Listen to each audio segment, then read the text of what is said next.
It's the Friendly Fire Show, episode 193 for the start of 2022. We've been gone for a month. We've had some Twitch things. Thanks for just pretending it's cool. I am Steve from Stevivor. Joining me is Ben from Stevivor. I've been from plus 36 weather to minus 36 weather, back to plus 36 weather. How has your start of the year been, Ben?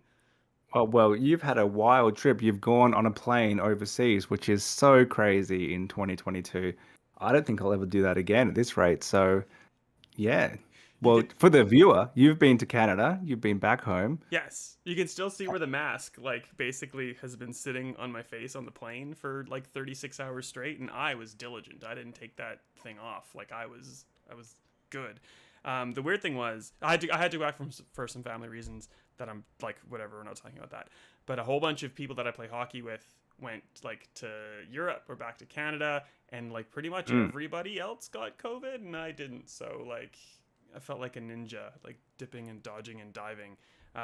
Not that at this stage I feel like it's anybody's fault if they get COVID and the way things are. But I was just trying to be really diligent. And can we just get off that topic, please, before I dig a hole? Well, we can move it along to some various games that are out. We've been gone for a month and things have happened. There've actually been some releases in early January, which is kind of rare. And there's a few more to come, so we can kick it off there. Now, in standard Friendly Fire Show fashion, I played about 10 minutes of two of these, and I saw the other one at E3 like 3 years ago. So that's me. It's mainly you again. But why don't we start with Rainbow Six Extraction, because that is a Game Pass game. So pretty much everyone listening probably has played it because we're very much a Game Pass Pro show these days. Yes, and as I will, if you're watching on Twitch TV.Stevivor right now as we're live, you'll see some gameplay from Hamish. So, and I know he's there because he was saying that he was listening to me big sighing. So hi Hamish, and hi Jay as well, and one other person. I don't know who that other person is. So we'll play his video. This is going smoothly so far. You can also watch us on our YouTube channel, Stevivor, or you can just listen to us, which is far less chaotic. It's just us talking about things you can't see. Anyway, Xbox Game Pass, PC Game Pass, really, unless you only own a PlayStation, there's no reason to not try Extraction.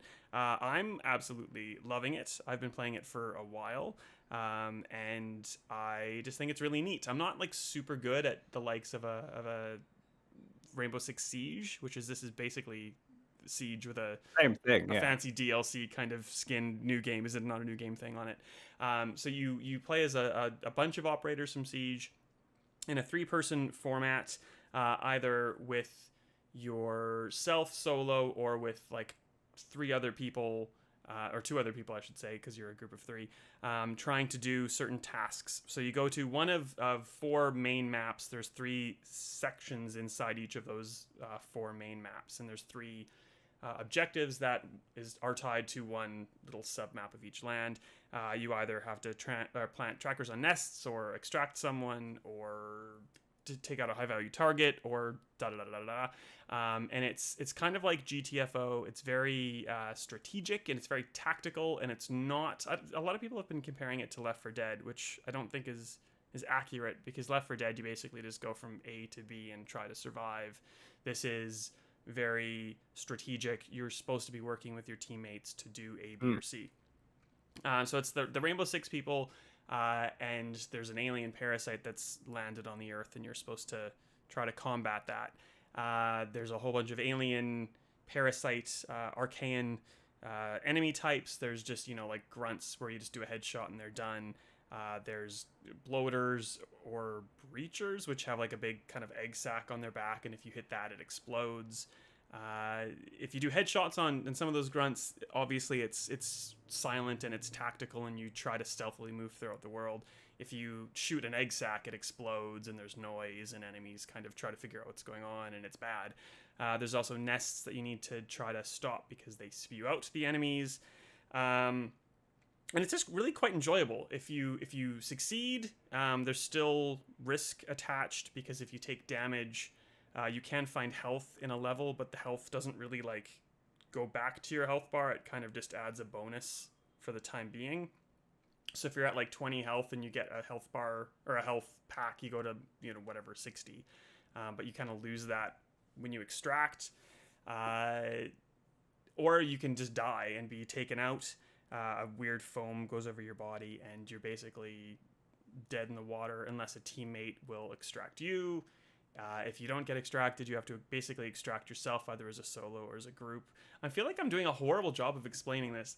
You've only played a little bit, Ben. How have I done explaining it so far? And do you have questions or clarifications? That's a better way of putting it. Not, I mean, the 10 minutes I played was very much felt like Rainbow Six Siege with some like Last of Us style enemies. So that seems to be the gist.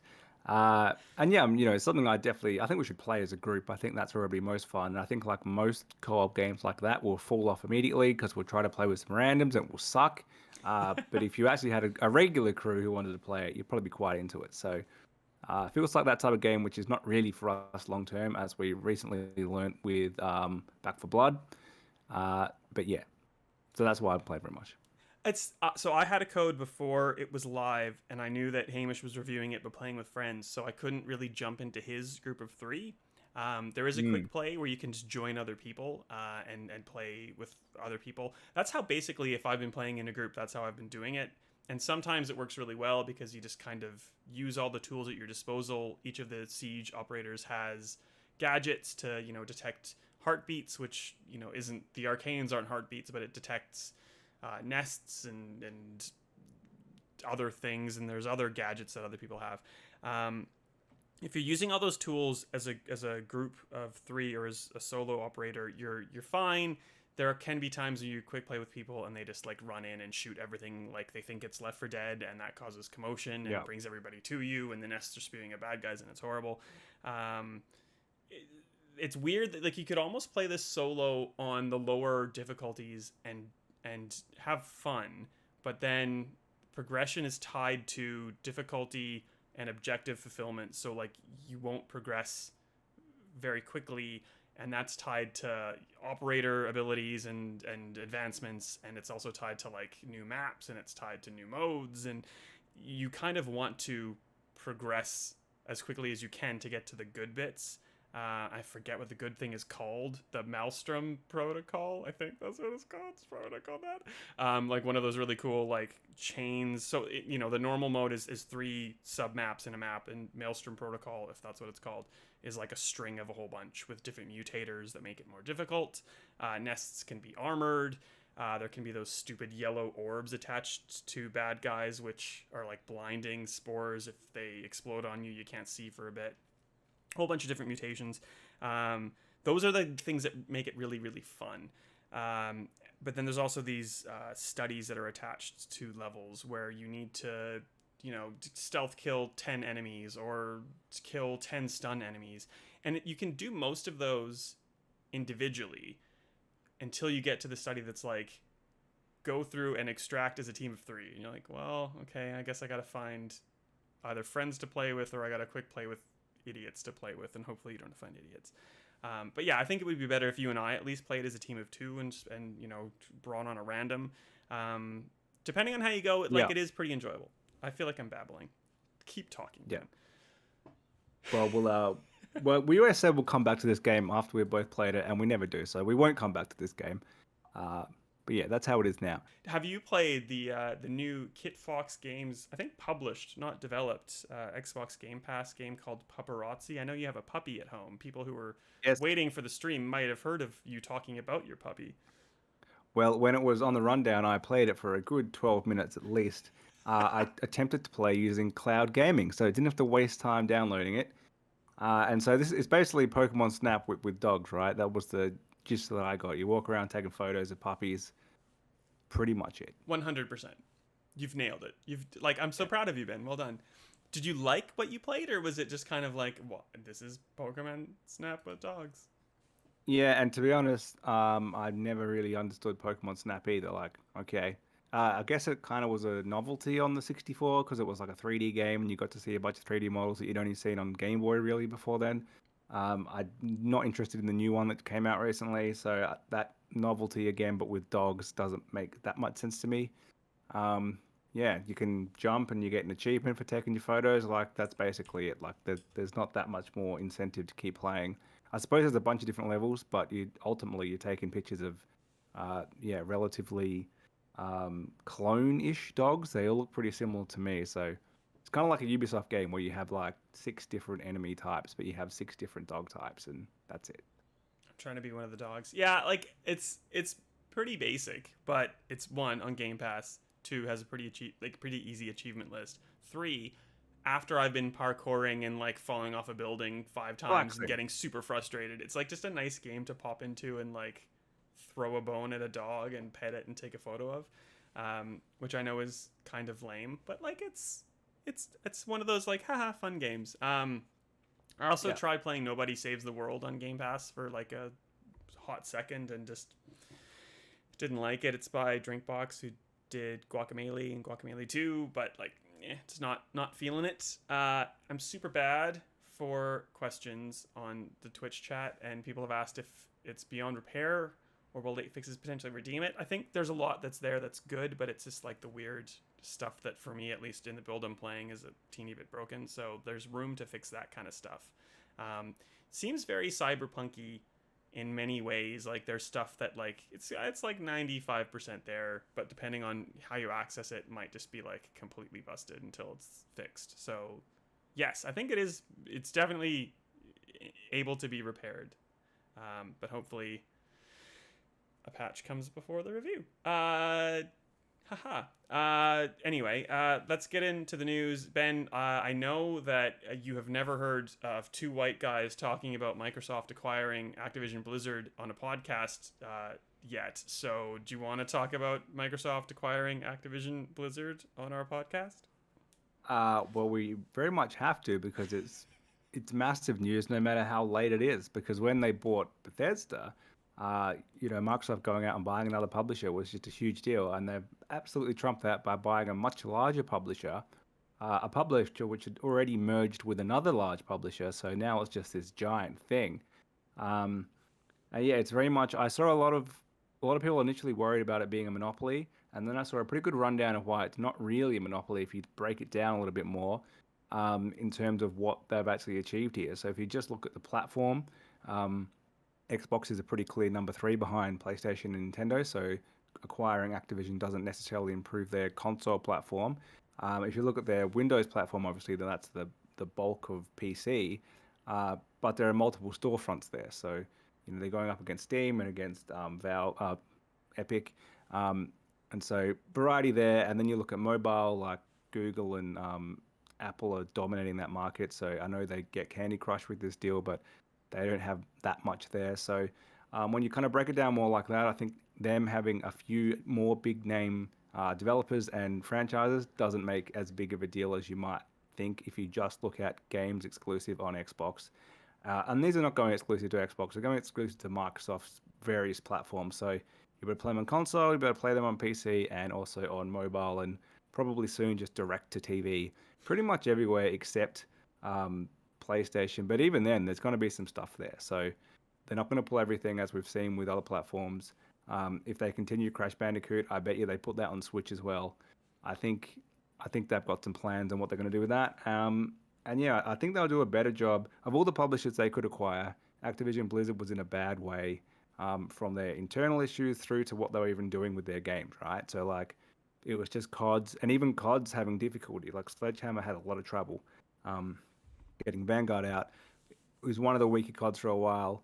I think pushing Raven to then have to just be a support studio when they'd done some pretty good stuff just before then, bringing back Crash Bandicoot, then kind of just leaving it, bringing back Tony Hawk 1 and 2, and kind of assuming would get 3 and 4 as well, but that never happened. I feel like Phil is a man who knows what he wants to do, and I think he'll plan out these studios much better. And he'll bring back some like wild, small, weird little franchises from ages ago. But I think he'll kind of get those main ones, which have they did come back. They put in the work to bring back Crash well, bring back Spyro as a remaster, to bring back Tony Hawk, and then they just stopped. Like they kind of ended that good work. So I think he'll be right onto that. Get more variety.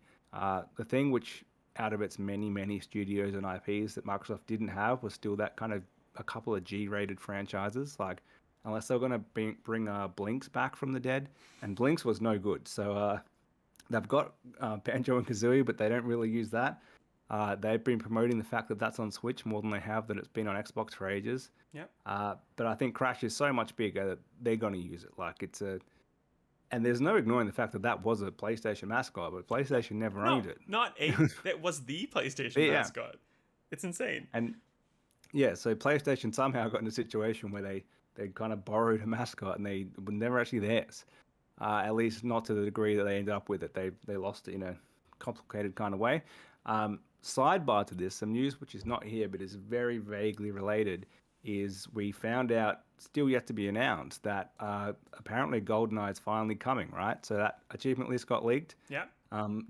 There were two big parts to that. It's just kind of funny because when that game, which was available to magically acquire off the internet last year, was originally coming out on Xbox in like 2008, 9, something like that.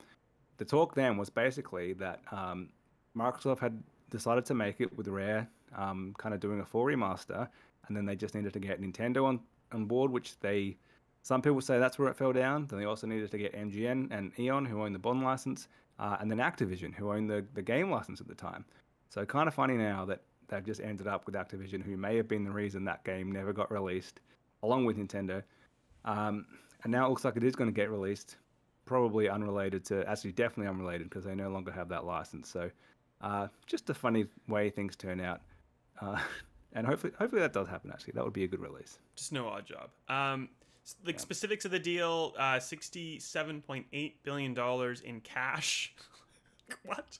I imagine like just trucks rolling up to Activision Blizzard just dumping piles of cash, which isn't obviously the case. That means, so like Activision Blizzard is the IP that's currently out there, which isn't a lot that's currently out there if we're thinking about it. There's a lot of franchises that are not done and dusted, but like just not being developed properly. Dormant, that's the good word for it. Call of Duty is obviously the big one. Candy Crush with King. Blizzard is the likes of Overwatch, Diablo, Hearthstone, Here's the Storm, StarCraft, Warcraft, World of Warcraft, if you want to make a differentiation there. But there are all these studios attached, like Toys for Bob, which, to your point, Ben, when you were talking about like G-rated Xbox games, like Toys for Bob is perfect for that. They've done Spyro, they've helped with Crash, they did Skylanders.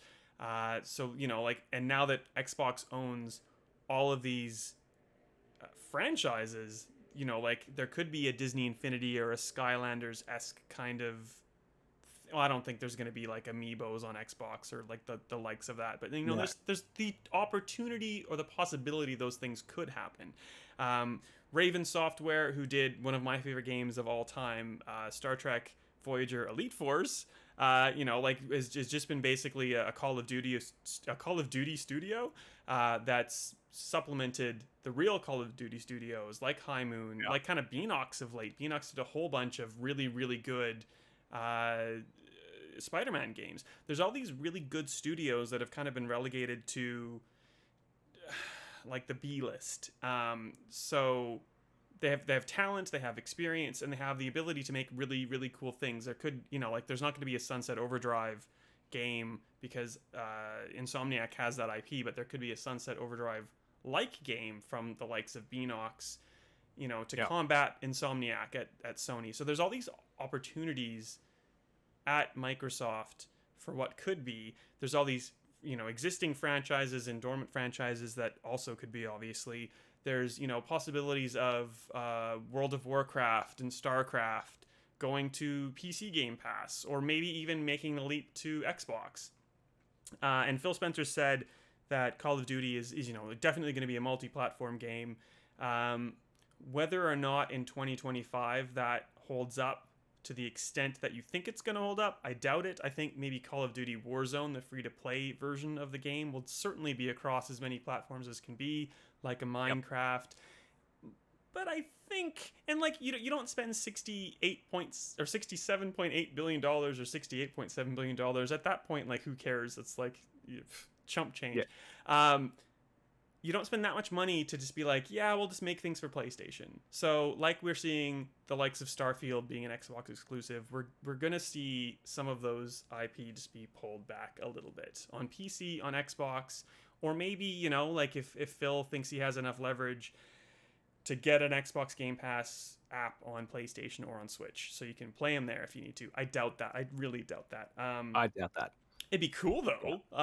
But like we're getting to this weird stage where I don't think the console matters as much. We're getting to No. when we have the internet and the infrastructure that can support it. We're getting to streaming. So like there's not a point in the not too distant future where we're not going to have consoles. We're just going to have apps on our TV or something like that, where like the latency is okay and everything's just streaming. So this is a good move to get towards that. I don't think Sony's in a bad position either, because they have unique, really strong first party titles that people want to play and want to get to. So like I don't like this isn't breaking Sony by any stretch. Sony's still the second biggest company, for lack of the right word, in games, behind Tencent and before Microsoft, even after this acquisition. So like I don't think there's monopolies. I don't think there's any problems in what's happened. I'm excited because Activision Blizzard's really stagnated and relied on the yearly releases and the milking things to the point of like exhaustion. So like I don't see this as a bad thing for the industry. Yeah, I think that's probably positive considering where Activision had got themselves to.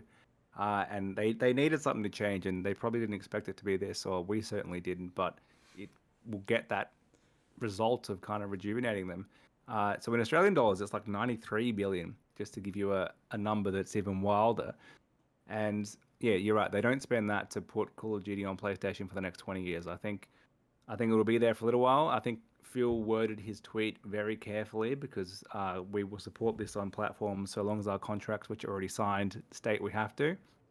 I think you're right that it's not about the console exclusives as much for Microsoft anymore. That's very much Sony and Nintendo's way of making money, and they're operating a different way.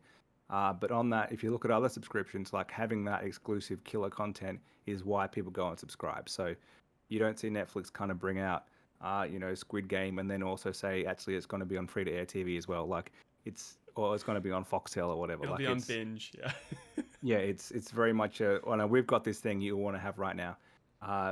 There's probably a better example than that, when they've gone and they've got something which did exist elsewhere and now it's only on Netflix. Like buying Seinfeld or whatever it just did. It's getting that key content, and the old stuff is still out there on other platforms, so we've still supported it there, but that new stuff from now on is only going to be here. So, and yeah, by the time that happens and those existing contracts, don't worry, this year's Call of Duty, next year's, the year after, is probably already signed and, about to be delivered. I don't think any of those are going to suddenly stop being on PlayStation. So by the time this happens, I think you're right. We're going to have Xbox Game Pass on like every platform ever. And if Sony and Nintendo allowed it, Xbox would love to be there too. So yeah, they won't allow it, but Xbox would be happy with that. And sort of to that kind of point that you were making before, like the likes of Deathloop and Ghostwire Tokyo they're not going to leave PlayStation. But like as soon as those exclusive contracts between Bethesda, before it became an Xbox game studio, and Sony, as soon as those contracts expire, we're going to get a Deathloop, we're going to get a Ghostwire Tokyo on Xbox. And like but like, to be honest, I'm fine with that mentality from Xbox. Like Elder Scrolls 6 probably isn't going to be on PlayStation by the time things roll around, unless there's a contract signed. And Starfield, there wasn't a contract signed, so that's definitely just an Xbox game. That's fine. Like, that's why Microsoft is spending the money to do it. You can still play it on PC. You can get it on Xbox. You don't have to buy the game. You can get Game Pass. Like, I don't feel this being problematic. And if people are like solely, truly just want to be PlayStation people, that's fine, because Microsoft is pretty good now at putting things out on Steam. I'm curious. Yeah, it'll be on PC too. Yeah. So. I'm curious as to whether Battle.net is going to survive, or if it's just going to like get closed up and chucked onto Steam, and you sign in with your Xbox, you go onto Steam, sign into Xbox, here's your World of Warcraft subscription, here's Overwatch. I would be happy with that. I think there's too many Epic Game Stores and Steams and Origins and Ubisoft Connects in the world. Like, I don't need a Blizzard, a Battle.net, but like, who knows? Like, there's so many things that we're not going to find out about, because like literally, one, they're probably not decided yet, and two, Microsoft and or Activision Blizzard can't say anything until the acquisition is complete, which is like probably June 2023 at this stage. or later. So, like nothing changes in the short term. The Call of Duty game for the end of this year is going to come out on all platforms. Likely the Call of Duty game for next year is probably going to come out on all platforms. 2020, what year is it? 4 or 5? I'm bad at math. Maybe we'll see some change. Like it's there's huge ramifications, but it's not instantaneous. So it'll be interesting to watch this space and see what happens next. And like do you think, I don't think Microsoft can do any more giant acquisitions. I don't think they can go for a Sega anymore. I don't think they can go for a Capcom. They want like a Japanese presence, but I think they're kind of like testing the limits of goodwill at this stage. Yeah. I think from what limited knowledge that I have, it's quite difficult for them as an American company to buy Japanese businesses anyway. I know they kind of try to block that at various stages. So like they got Tango because it was already part of Bethesda, I think. So whether they could even do that, I'm not sure. It'd be certainly easier for Sony to buy one of those if they decided they wanted to make a move now and get themselves more studios. Maybe if they're just trying to buy one or two, it would be easier. I do think they do probably need that. That's what they're missing, is still that Japanese presence. Whether they really need to compete there, I'm not sure. They can still, use Xbox publishing and just get those contracts done for individual games. So that's certainly a way they can do it to get that content out. But yeah, I don't see a big one coming. Like there were rumors of Sega, as you said. Nothing that was rumored for about 2 years, so nothing came from that. There were rumors of Take-Two a little while ago, but they've just bought. I forgot who they bought, but they bought someone. Zynga for $12.7 billion. I have no idea what Zynga makes, but that's fine. Words with Friends?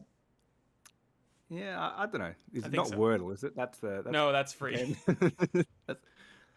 Yeah. So yeah, I don't think they're gonna publish a size again. I'm sure if they said, "Hey, remember 20 years ago when we tried to buy you Nintendo and you laughed us out of the room?" Still interested? Like they would find a way to do that, but they'd get laughed out of the room again. So yeah. I don't see them going. There's not that many publishers left really. There's nothing to trump Activision. I would say that is more surprising. And I don't see them really going for any smaller ones. Like they're not going to get EA or Ubisoft, and best to leave them separate anyway. To go back to that monopoly talk, like one of the arguments is, well, they both have I don't think they're streaming yet, but they have a subscription service. So they're kind of our competitors there. They probably don't want to buy them for that reason. And they're both much worse at it. Like it's kind of good to have them out there to be like, here's the B grade, and we've got a good one. Yeah. So, and with EA Play, EA Access, whatever it's called now, in Game Pass, they don't even need to. Like it's already there. So, and that's the good thing. And like another news item, Ubisoft Plus. I thought it was called Ubisoft Connect. It was definitely called Uplay once upon a time. That's coming in some way, shape, or form to Xbox as announcements it's its own thing. Ubisoft. Well, but they didn't say. Oh, that's the wrong. Whatever. I put up an article that's like the wrong headline. Whatever. It could be its own thing. It could be fused into Game Pass like EA Play. Ubisoft wouldn't say. I think it means it isn't. They would have announced that. I think you're right. If it was the case. From what I could see, it was priced the same as Game Pass. So I think this will flop. And then I think they'll do like a entry-level tier like EA Play where you just get the old games through Game Pass. And if you want to do an add-on to get the new games, you can do that. Rainbow Six Extraction, day one release on Game Pass. You don't have to have Ubisoft Plus or Connect or whatever the heck it's called. Like it's the Game Pass and Xbox.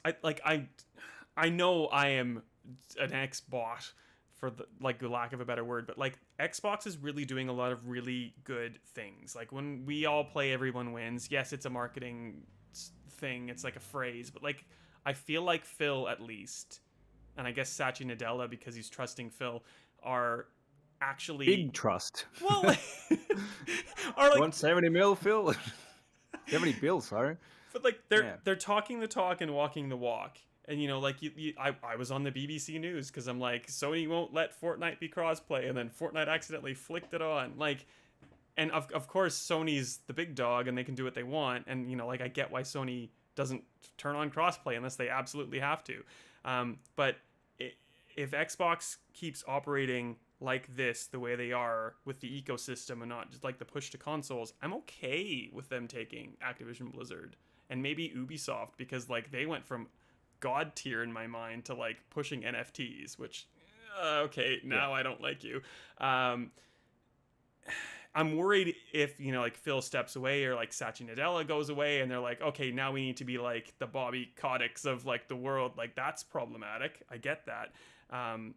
But they have, I trust Xbox right now. And I just hope that they never break that trust because they're doing good things and you can kind of play as you want to. If they could maybe make the Steam integration a bit better and you didn't have to play an Xbox or PC Game Pass game in Windows 10 or 11, which is a little bit problematic still, and you could just like load it into Steam, like then I would have Yeah. nothing ever bad to say. But like if you're not doing anything bad, this is all pro player, pro us. So like I think that's fine. How's Yeah, I think we're right to be wary of a gigantic corporation though, because of course they're going to do the right thing when they're the for another yet third? another generation. They're third in line for console sales, so they found a different path to try to get to people, and it seems to be working. But they've not got anywhere near their they've got 25 million Game Pass subscribers. I think I saw somewhere that they internally they plan to increase the price only once they get to 100 million. So there's obviously a few goals to get before you get there. Um, so yeah, they have to be pro player. They have to get people on side. They have to have people like us saying they're doing a great job and very positive compared to, um, Sony and Nintendo both being quite anti-player a lot of the time. Yeah. Sony coming out with we're not going to give you a PS5 upgrade anymore because I know we said that we would, but we didn't mean it the whole time. Uh, Yet Microsoft is not in a position where they can just do that. They need to kind of get people back on side. What happens when they do reach that? Now we're second, not third, or now we're first in console sales, or now we've got 100 million subscribers. Then what do they do? Do they keep that up, or do they then say we need to make some of this money back? So let's go anti-player again. Yeah. Well, like I guess the good thing about Microsoft is that it's not just Xbox. It's Office 365. It's all the hardware. They're third in gaming because that's the gaming. Like if you look at Microsoft on the whole, like Yeah, that's a different story. But like I will forever rag on Sony for the likes of Uncharted Legacy of Thieves coming out later this week, where like it's an old Uncharted 4 PS4 game and an old Lost Legacy PS4 game that are getting an upgrade to PS5, but you have to pay $15. And like I know $15 isn't a lot of money, but on Xbox with smart delivery, like you just get everything for free. It just goes up the chain. Like here's your 4K, here's your better frame rate, here's this, here's that. And as soon as like Xbox starts doing those like dodgy things, like I will pick at them with an ice pick too. Like it's just like you don't always have to be trying to make money. I hope. Like I know everything's a business and that's kind of the model, but like there's goodwill in doing the right thing, and then that makes me want to kind of spend more money on more things. Like if I get Halo for free and I really like the cat ears, I'll buy the cat ears, which I totally bought the cat ears. So like they made $20 out of me because I bought the cat ears, and like like I'd rather spend $20 on cat ears than an upgrade to Uncharted that I already own, that I could just play in 30 frames instead of 60 frames. yeah. Because I didn't spend $15. But I mean, we talked about how they did Halo Infinite's microtransactions pretty poorly when it launched, and they had this great opportunity to kind of sell this because they had this split in half campaign as part of Game Pass and free to play multiplayer. They could have made it less money grabby and just had this massive hit and got Halo back the recognition it deserves. But they didn't. They still at some point went, oh, we need to grab a bunch of money here. And it soured it a little bit. So they had an opportunity and they did the wrong thing. And there's still an achievement that you can't earn because the game mode doesn't exist as yet. And what the hell? Come on. That's the real important thing here. Not so much. I talked about NFTs before. I just want to like really drag him through the mud. I don't know if you've seen this, Ben, but Troy Baker just randomly went on Twitter and is like, I'm going to be aligned with this NFT company called Voiceverse NFT, and it's going to be great. You can, like grab NFTs in voice form, and NFTs, like just I hate NFTs to begin with, but his original tweet was like, you can hate or you can create, and it's just like, well, I choose to personally hate because this sounds awful. And it came to light like a couple days later that this company, Voiceverse NFT, was going to a free AI, 15.ai, and It's a website or a service where you can like upload samples, in my example, of like Patrick Stewart from Star Trek, like saying Star Trekky things. And then once it has enough sample, it can kind of like generate his voice or that character's voice to say whatever you input. And Voice First NFT was doing that with voice samples to create unique voices to then sell off as NFTs.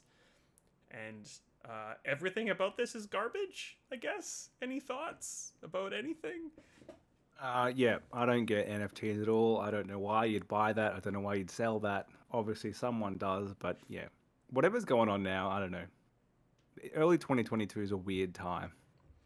Well, and he didn't like necessarily. He said he was aggressive in his tweets and kind of apologized for that, but didn't, as far as I know, at the time of this, I didn't look, but at the time of writing, at least, he didn't really apologize for like the dodgy company that was giving him money to peddle NFTs. Don't buy NFTs, just for the record. I just don't know. Like, maybe I'm just old and I don't get crypto, but I certainly don't get NFTs, and I don't understand the need to own a thing that you can like right click and save if you really wanted to. No. But anyway, the last thing I want to talk about, actually, that's not even true. We were talking about Ubisoft before. Watch Dogs Legion came out, I believe, in October of 2020. Ubisoft has now said that support has ended already. This was going to be like the amazing game where you could play as anyone and be the grandma who is like hitting over, people over the head with a bottle and stuff. Yeah. It's done. It's absolutely done. I think it's still it's an okay game. It wasn't its big, didn't deliver on its big promise, but it was fine. And it was pretty much all single player. Like, I'm sure there was some garbage online mode, which no one really cared about, and that's why they finished supporting it. But there's no need to continue to support these games, which don't need DLC, don't really need online multiplayer. I know you could go hack into people's worlds or whatever. It doesn't matter if they shut that down. Like, the core of the game, you can still play. The only good thing about the game, that's not true. There's a lot of good things about the game, but it was kind of like the original Watch Dogs in that it didn't really fulfill its intent. I think Bloodline, the DLC with Aiden Pierce, the protagonist of the original Watch Dogs, was probably the most enjoyable bit of Watch Dogs Legion to me, which is like an oxymoron because you're playing as a specific character, you're locked into that character, and you're not being able to play as like the grandma or the construction worker or whatever else. Like, there was a focus that I think that Legion was missing. It's still really good, but it's not surprising. I'm personally very worried about Ubisoft. I feel like they've just made a whole bunch of wrong moves in the past couple months or to a year with like NFTs, with like weird Ghost Recon or Tom Clancy mashups that don't make sense, with like this weird push for things that none of us want, but they seem to think will make them a lot of money rather than just like it's been a weird 2 or 3 years for them. Their last big hit was Valhalla, which was a great game. Bit bloated, as is the case with every Assassin's Creed, but still a great game, and it was by far the best launch title on Xbox because there was almost nothing else. And that's where their mistakes kind of started, because they released Watch Dogs right next to it. And they're so similar. And then like 2 or 3 weeks later, they released Phoenix Rising. So it was kind of like, here's 3 giant Ubisoft open world games, all 3 of them pretty good, but people are not going to just play them together like that. It didn't make any sense. And then since then, they seem to be like, well, no one wants to play these big single player games anymore, so we're just going to stop that, and we're going to do NFTs and whatever was trying to happen with Ghost Recon. Like, it's just it's a strange new direction they've gone on very suddenly. And it's probably going to be back to relying on Assassin's Creed yet again this year, because I'm sure it will be back. They're not going to have more than a year gap to kind of right that ship again. So we'll see what they do this year. Yeah, Assassin's Creed Infinity, not Infinite, because that's Halo, which is like their kind of Halo Infinite style. Like, we're not going to make a new one. It's just going to keep building on this. Like, that could be good. Like, I do like an Assassin's Creed. Playing Dying Light 2, I know I was talking about that before.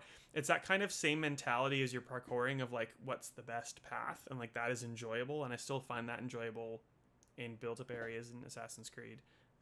There's a lot of good, a lot of good mechanics, but like just like some weird implementation across the board with them. But anyway, I wanted to finish off the news with a discussion. We kind of talked about our Game of the Year stuff, Ben, at the end of the last episode, but we didn't get all the way through. We're not going to go through every single one, but like our Game of the Year for 2021 was Arcane's Deathloop, PS5 and PC. PS5 console exclusive, but like a non-Xbox game made by an Xbox game studio. Have you had a chance to play any more since we talked last? I can't remember. Yeah, I finished it. Great game. Certainly in my top 3 for Game of the Year. Yeah, amazing. And once again, we did talk about it recently because I remember saying, like every Bethesda game, it has plummeted in value, so you can pick this up for about $30 now. And if you haven't done, you definitely should. A rare game on PlayStation where I actually like the trigger, like haptic feedback, because it's like minimally used, just like a little bit to go with. Because you only have a few weapons that you use most of the game really, along with your abilities, and it kind of works really well there. Where I've found pretty much every other game just overuses it and it's annoying. I kind of feel like my controller's broken. Yeah. So a game that I think got that right, it's that you explore these same 4 different landscapes, or they're split up by times of day, which changes how things work. And it's that classic. I mean, I suppose Dishonored was kind of similar in that way. So it's exploring that same area that you've seen before, but something's different, and now you need to kind of figure out why and how it meshes together and which way you want to achieve something. And so as much as it is a shooter, it's more of a puzzle game than a straightforward shooter. So definitely worth playing. Probably Arcane's best game, I would say, right up there with the 2 Dishonored games are great as well. So very similar style, and yes, a worthy winner of Game of the Year. What are your other 2? I'm imagining Metroid Dread. Or Metroid no? Dread was my number 1. I thought that was very good, and I finally finished Metroid Fusion. So I bought that in 2003, I think, on Game Boy Advance, but I was too much of a pleb when I was a small child to actually get through. I just couldn't figure it out because I bought it because I like Prime so much, but then I just couldn't do like a 2D. You need to kind of actually know what to do because the map is just like a blob. Like it's actually quite hard to figure out what to do. So 19 years later, same game cart, I finally finished it. So that's more of an achievement than finishing Dread, which is similar difficulty, similar style, but much more modern and more approachable. Number 2, I think I've changed my mind a few times. I was going to say Psychonauts 2. That may have slipped to 4th place because I think Hitman 3 should be in there. I feel like Hitman 3 was such a banger, and it just kind of brought the whole trilogy together that we kind of forgot about it because it was released in January. So they're certainly there. You could probably interchange any of those, really. I think they're the 4 big hits for me of last year. And I promise we don't get money for talking about Xbox Game Pass, but Hitman Trilogy, Hitman 1, 2, and 3, like the 3 latest IO Interactive Hitman games, which are all amazingly amazing, are now on Game Pass. So if you haven't played them before, you absolutely should. Hours and hours and hours of replayability. It's such a fun little sandbox to play in. And I haven't really got into 3 as much as I want to, but like I know that there's like a lot of things that are flipped on their heads, which I'm like really excited to get into. I just haven't had a chance. I was going to do it over my Christmas break, but that didn't happen. No time. No. Xbox best Xbox game, like just of note, because we talked. Oh, actually, you played Ratchet and Clank. That won our PlayStation game. I haven't played it, so. Well, I would have had Deathloop win the PlayStation game, but yes, because it's a PlayStation game. Ratchet and Clank is the best looking game. It does look like a Pixar movie in motion. I think it was maybe a little overhyped. Like great, good fun to play, but you got to take into consideration this is a $125 game, so hold it to a higher account. And it's like people kind of think it's a great platformer. It's a terrible platformer. It's like a third-person combat game. There's like no platforming basically. So from that point of view, it was good, but more in your 7.5, 8 out of 10 range. I think Deathloop much better. We talked about Metroid, best Xbox game. A 3-way tie between, and like Xbox kind of loosely because like I don't know, like the lines are blurring so much. What a fence sitter. 3-way tie. Come on. It wasn't just me, it was the whole team. Forza Horizon 5, Psychonauts 2, and Age of Empires 4, which like I get the age love on PC. I absolutely adore Horizon and Psychonauts. So like I think I picked Psychonauts. But I'd give it to Psychonauts. Yeah. Forza Horizon 5 is a great game, but it's very much the same as Forza Horizon 4. So I think Psychonauts was more of a breath of fresh air. A fresh air. Good, you did a me. And the best Yeah. PC game was Inscription, which I absolutely agree with. I didn't have. I took my laptop with me, and Inscription was easily playable on Steam. Insane. Like I don't know how to talk about it without ruining it, but like definitely That's give it a go. possible. It's so good. It's just like layer. It's like an onion, just like all these layers that you peel back, like a Deathloop, but like stealthy Deathloop, not in like you're stealthing through the world, but like it's a stealthy reveal of what is at the core, if that makes sense. Does that make sense? I hope it makes sense. Not really, but yeah. It is mystery upon mystery, and it's very enjoyable to get to the bottom of what's going on, and it presents itself as different things, and those things drastically change as you progress through the game. It's quite enjoyable, and I feel like this is true. Australian made. I might be wrong, so sorry if I'm wrong. I digress. Not a fact-based show, so that's fine. This fortnight, which is a very loose term, it's more like this month in delays. It's been quiet because of the holiday break, of course, but we have 3 big delays. The first is Weird West, which is the Raf Colantolio led game. I forget the name of the studio. Wolfeye, I think, is the name of the studio. He is one of the co-founders of Arcane, of Dishonored fame, etc. That game is delayed from January to March 2022. Stalker 2, which is the weird game that has just been in development forever as well, that was trying to do NFTs, that canceled NFTs, which will be on PC and Xbox. Delayed from April to December 2022. And Dying Light 2 on Switch, which comes out the first week of February on every other platform. Sorry? Is that a cloud game on Switch? Like, I can't imagine. No, I think it's like a real game on Switch, and that's why it's delayed. Oh, really? Well, if Good it's luck to you. if it's cloud and delayed, that's even more problematic. But so no other platform is delayed. I think it's the 4th of February. I might be wrong. But Dying Light 2 on Switch is delayed to within 6 months from the release of the other platforms. So okay. Well, you say that, but you say no other platforms delayed, but this game has been delayed many times on other platforms, so I don't think we can give it that credit. It's not out yet. It could still happen. That's actually true. That's fair enough. Stalker 2 is actually a bigger hit than it seems there, because that was Xbox's like only game for the first half of the year, more or less. And as much as it's probably a little nicher than their other kind of that big AAA games, people would have tried it because it's on Game Pass and it's exclusive and it's first party game. So losing that, I can kind of see why, if this rumor with a lot of evidence, because the achievements for GoldenEye came up, if that's what they're going to use to plug it, I mean, decent, but like that's gonna get some buzz for the nostalgia for about 2 weeks and then probably fall away, unless it's unbelievably good. So we've gone, we've hyped up Xbox so much, and they had a great end to 21. But because of all their previous delays and PlayStation's bad into last year, they now have an amazing start to this year. Like you get, we've got Gran Turismo at some point. You get Horizon next month, isn't it? February. Horizon, yes, it's almost out. So like they've got some real hits early in the year, and Xbox has absolutely nothing to compete against that now. So for all their many studios they own, they still haven't quite figured out how they're scheduling to kind of get the games coming out at the right time. And that's a matter of just, it takes time to get all these acquisitions to kind of work together, and COVID's caused delays. But certainly I think they kind of built the start of this year around that at least have Stalker, and not having that means maybe they can bring something in that they haven't announced yet, or something quick, which might be that GoldenEye. That'd be an obvious one because it's already ready to go. We've seen it already. But yeah, it's a weak start, and even the back half of the year, it's all basically around Starfield and Forza Motorsport coming back. So I hope there's a few things we don't know about yet from Xbox, because it's quite a weak year from what they've announced so far. Yeah, thankfully, like 2022 is shaping up to be pretty good nonetheless. Like February is stacked, and I can't even think of anything apart from there's Horizon, obviously, which we talked about. There's Elden Ring. There's Destiny 2: The Witch Queen is coming out soon. All these things are multi-platform, except for Horizon, obviously. There's more in February and March. Like February and March is others, stacked. I can't think of what it is. Help chat if you can.